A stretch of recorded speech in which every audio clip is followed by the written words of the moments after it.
I would make an appeal on your program here, Richard, that the two sides at the last moment get together and try for an agreement which then could be actually put to a referendum, or in this referendum, but with the government saying, yes, we now have a satisfactory agreement, and we would get a resounding yes, and that would be a way out, and I think brings credibility and stability in our country, which is very much needed.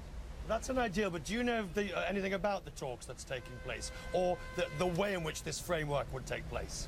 I believe the major issue which the Greek government, and I would say there's a wider consensus on this, is that we need some form of dealing with the overhang of a huge debt.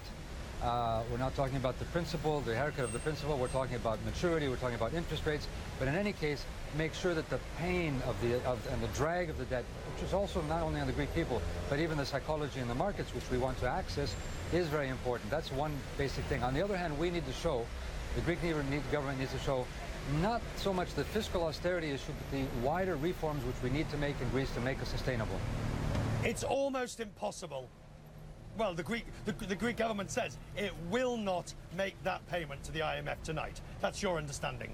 That's my understanding, and that, of course, is a major event. The immediate effects we may not see the immediate effects, but I think in long term this will create an issue of credibility. And if the deal, so you've got the IMF expiration tonight, but if the deal expires, the Eurozone bailout deal expires, how do you get that back on track? Because there's going to be a referendum about a deal that doesn't exist. Absolutely. This is one of the problems, because I had called for a referendum in 2011, but there was a deal on the table. I asked for a yes. We had time to discuss it, and I think we would have gotten a yes vote. We would have been out of the woods now. Now we're voting on something we really don't know what it is or what it could be, and it has become, therefore, a vote, basically a yes or no to being in the Eurozone. But you did the first bailout. Yes. You did the first bailout, and and I say this with respect. Arguably, you're one of the people that saddled the country with the amount of debt that it's got today. Actually, the debt was doubled by the previous government that I was saddled with, and the deficit, of course, was multiplied from 3%, which should have been in the Maastricht criteria, to 15.7%. Obviously, the watchdogs on the Commission and the European Union have a great responsibility for not having been able to give us a warning. What's your responsibility in it? My responsibility is that I shouldered the whole crisis, and I had to make a very difficult decision of whether we access this mechanism, so-called the bailout mechanism, which hadn't existed when I first took on the prime ministership, or whether I would let my country default and see what would have happened. We would have had the same thing with ATMs, with people lining up in the gas stations, but we would have had a primary deficit of 24 billion, which would have meant we would have had no money to pay our government and our civil servants or our pensioners. So you have the first bailout in 2010. You have the second one, or the deal, in 2011. You have the private sector initiative that comes thereafter. And 5 years later, Mr. Papandreou, 5 years later, we're still back in Greece. We're still talking about bailouts when other countries have responded and are growing again. So to the fundamental point, is this referendum about whether Greece stays in the euro? Yes or no?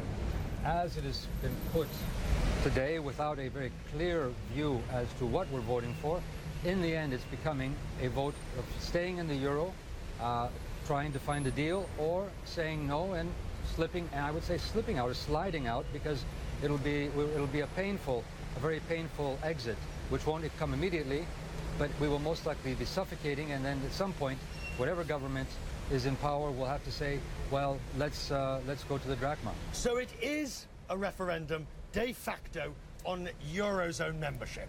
It is de facto on Eurozone membership. Unluckily, I thought we could have had a deal where we would then talk about the deal, which of course would be a guarantee to stay in the euro.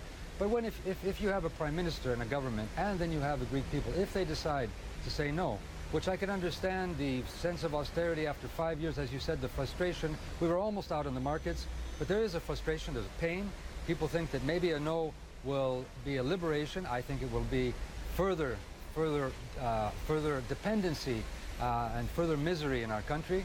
But if there is that no vote, it would be seen and interpreted in the Eurozone as a country that doesn't want to stay in the same family. Well, it does. Well, you say that, but that would be an entirely justifiable interpretation. Yes. If the country votes no on Saturday, but let's just say they vote yes on Saturday. That's what I would hope. Well, you may hope that, but let's say they vote yes. This government can't go back to negotiate a very government that argued for a no. Is Greece looking at potential elections? I think what the best scenario would be, and I agree with here with the Prime Minister, that since he has asked for a no, if he gets a yes vote, it's basically a vote of no confidence from the Greek people. He could not continue as a government.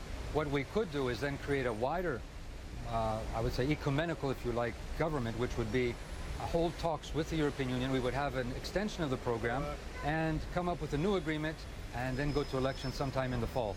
Would you be part of any, and I'll use your words, ecumenical government? Would you be willing to take part in such a process? I'd be willing to help in any way I can. I have no ambitions of holding office. I have ambitions of helping my country. I've been working with every government since then, since I left office, even with the government, with the Prime Minister Tsipras.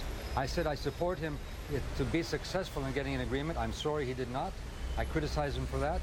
But what I want to see is this country, as you said, after 5 years, access the market, become stable, and let's look at why we actually had to use this bailout program. And that is reforming our public sector, reforming our tax system, reforming our justice system, creating a much more transparent and less clientelistic politics.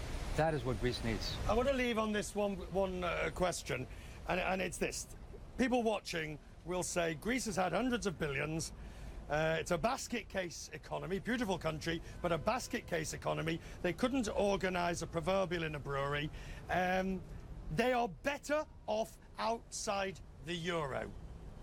The UK is outside the euro and doing better. Other countries, Denmark is outside the euro, they're shadows. They are better off outside, and Papandreou and others are just misguided. I would disagree with that completely, because leaving the euro now, and particularly after 5 years of adjustment, where we're almost being able to access the markets and use the benefits of the euro, because the euro does have benefits as far as investment, as far as the interest rates we have, as far as the stability of the currency, the credibility of the currency. We would lose that, and then we would go to a drachma, which would even put more misery on the Greek people.